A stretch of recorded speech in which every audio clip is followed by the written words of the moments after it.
Bab 2200. Gagal dalam pengejaran sekali lagi. Baik Dharmakaya atau tubuh dominator kembali beredar pada saat ini. Dan mendapatkan kembali asupan aura api, keseimbangan kedua teknik itu langsung rusak lagi. Tapi kali ini bukan kebetulan, tapi Eric Kin yang mengambil inisiatif. Bang!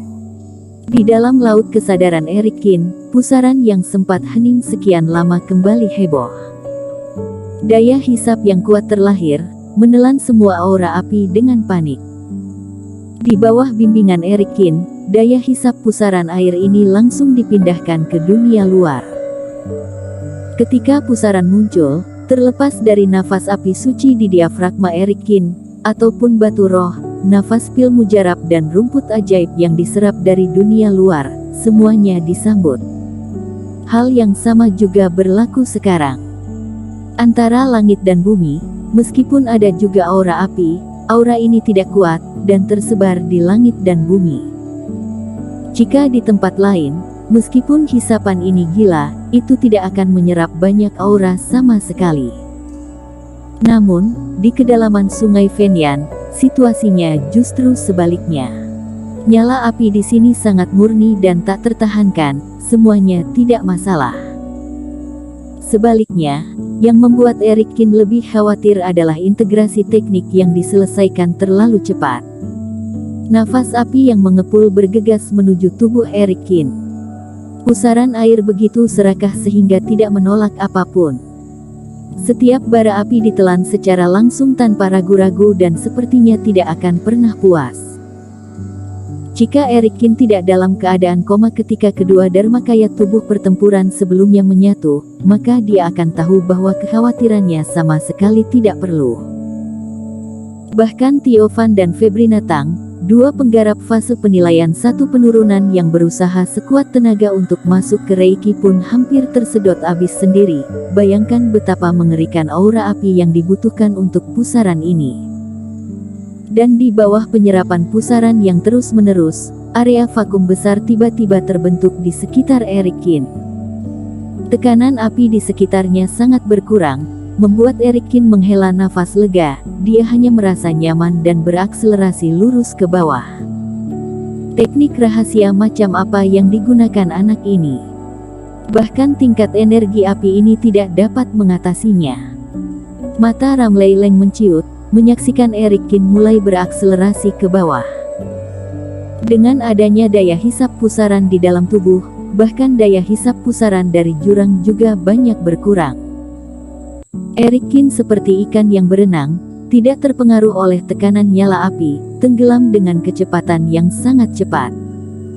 Kecepatannya berangsur-angsur menjauh dari Ramley Leng yang mendekat, dan jarak di antara keduanya menjadi lebih jauh. Bagaimana situasinya? Apakah anak ini benar-benar fase transendensi? Ramley Leng hampir gila. Dengan sangat tidak mudah akhirnya mengejar posisi tidak jauh dari Eric Kin. Selain itu, anak ini memulihkan kultivasi fase transendensi, dan api suci di sekitarnya sangat kaya sehingga Eric Kin ditakdirkan untuk tidak dapat melawan, dan hanya bisa terbang secara paralel atau ke atas.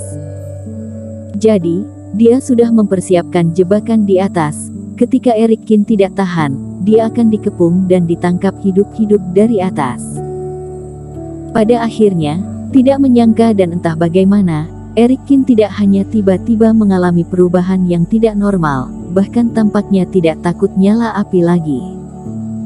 Dia harus menanggung keagungan nyala api dan menyingkirkan hisapan pusaran air. Tapi Eric Kin tampaknya baik-baik saja, berlari semakin jauh dari kerohaniannya. Ketika Eric Kin akhirnya menghilang dari pandangannya, Ramley Leng tidak tahan dan mengeluarkan raungan penuh amarah. Dalam jurang api yang begitu dalam, kecepatan dan jangkauan kerohaniannya sangat terpengaruh. Akibatnya, dia sebagai master fase penilaian hanya mengamati bocah fase transendensi sedikit demi sedikit menjadi dirinya dan berada di luar kendalinya, dan kemudian menghilang tanpa jejak. Dan dia tidak punya solusi. Bocah ini, berapa banyak teknik rahasia yang tidak aku ketahui, Mengapa muncul tanpa henti? Hanya ranah fase transendensi, begitu sulit untuk ditangkap, atau aku hanyalah sampah? Ramley Leng telah berulang kali frustrasi, dan bahkan mulai sedikit meragukan kemampuannya.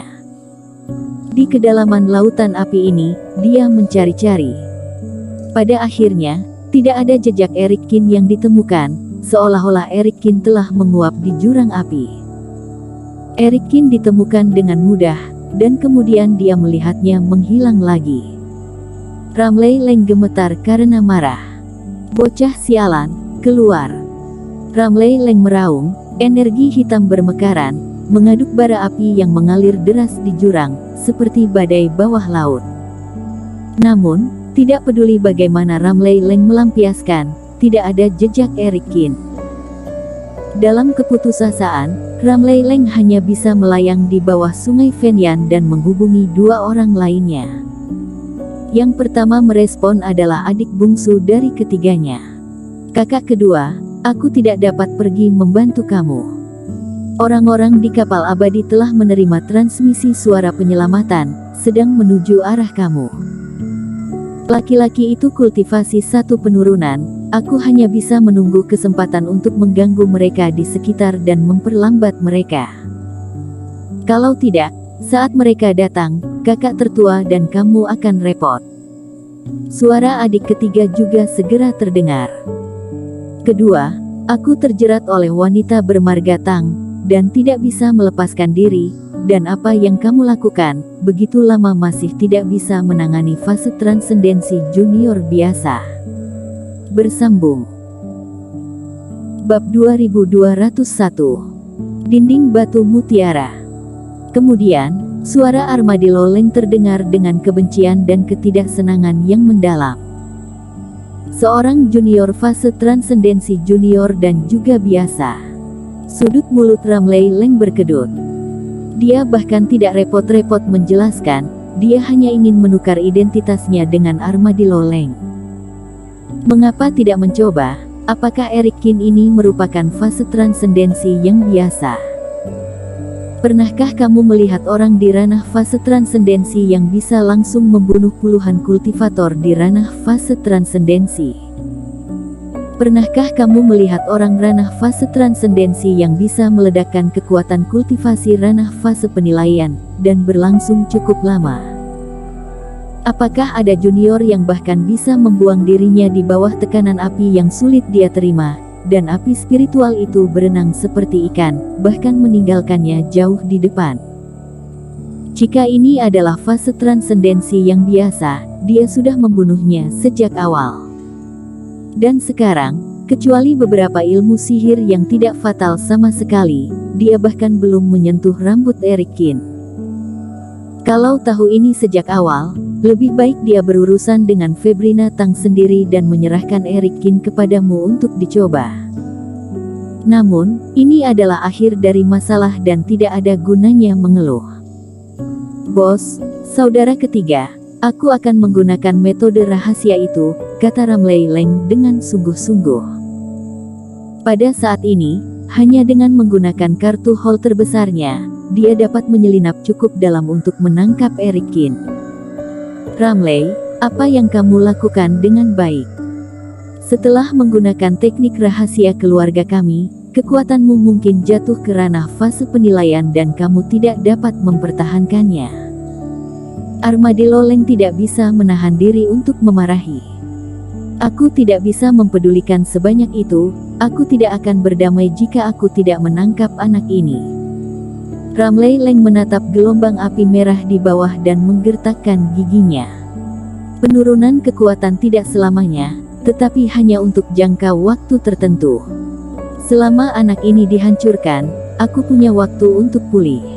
Untuk menghapus rasa malu, Ramley Leng telah putus asa. Setelah menyelesaikan transmisi suara dengan Armadillo Leng, Ramley Leng melambaikan tangannya. Untuk sementara waktu, semua hantu jahat di luar sungai Fenyan dan di lapisan dangkal melolong tajam, kemudian berubah menjadi jejak energi hitam, dan berbalik ke arah Ramley Leng.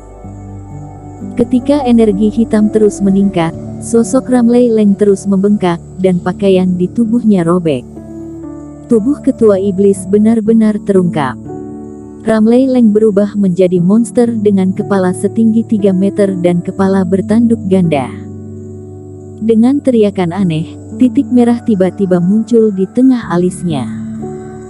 Setelah itu, warna merahnya seperti ular kecil, menembus kulit, bergelombang di sekitar tubuh.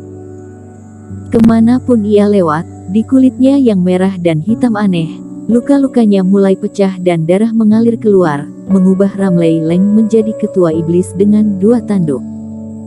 Iblis bermata 3 pernah berkata bahwa di antara ketua iblis, kebanyakan dari mereka adalah jiwa dewa, dan ada beberapa kepala ketua iblis. Tapi seperti 3 bersaudara Armadillo Leng, mereka adalah klan ketua iblis yang spesial. Setelah Ramley Leng berubah menjadi manusia berdarah, aura tubuhnya terus naik, dan cahaya reiki hitam terus berputar di sekelilingnya. Shoot! Ramley Leng sekarang lebih kuat dari sebelumnya dalam hal kecepatan dan kekuatan. Sama seperti Eric Kin, ketika dia terbang ke dasar sungai Fenyan saat ini, dia juga secepat kilat dan tidak terpengaruh oleh tekanan nyala api. Bahkan dalam hal kecepatan, itu sedikit lebih cepat dari Eric Kin. Tidak bisa turun lagi. Pada saat ini, ketika sungai Fenyan berada di dekat bagian bawah, Eric Kin tiba-tiba berhenti. Di bagian bawah jurang api ini, pusaran api besar muncul di depannya. Pusaran ini beberapa kali lebih besar dari semua pusaran yang dilihat oleh Eric Kin sebelumnya. Pusaran ini terus berputar, mengaduk api yang kuat di sekitarnya. Kekuatan hisap yang besar membuat Eric Kin merasakan gelombang bahaya. Selama dia terlibat dalam penyedotan ini, takutnya akan sulit untuk keluar lagi. Melihat pusaran air ini, Eric Kin melihat sekeliling dan menemukan tempat di tepi dinding batu. Di jurang api di dasar sungai Fenyan, dinding batu di sekitarnya semuanya disempurnakan sampai batas tertentu oleh api suci, dipadatkan menjadi kristal khusus yang terlihat seperti batu roh. Eric Kin terbang di dekatnya dan menemukan sebuah batu mutiara untuk duduk di atasnya. Merasakan warna merah tua, batu sebening kristal, dan matanya sedikit berbinar. Di batu mutiara ini, benar-benar ada nyala api yang mengembun hingga ekstrim. Agak mirip dengan energi mu batu ekstrim, tapi gas api di dalamnya terlalu kuat. Bahkan lebih efektif bagi kultivator untuk berlatih api suci daripada energi mu batu ekstrim. Sayangnya, hal-hal ini terlalu kuat. Batu mutiara yang dapat menahan tekanan api yang kuat di sini, bahkan lebih keras dengan sendirinya. Eric Kin mencoba memotong sepotong, tetapi tidak bisa melakukannya sama sekali. Seluruh dinding batu mutiara seperti utuh tanpa puing-puing. Mungkin, ketika dia mencapai fase penilaian, dia bisa menemukan kesempatan untuk mendapatkannya. Eric Kin merasa sedikit menyesal, merasakan pusaran laut kesadaran masih menelannya tanpa henti, mendorong tumbuhnya Dharmakaya. Dia juga duduk berjongkok di batu mutiara dan mulai mengatur kembali napasnya. Bersambung.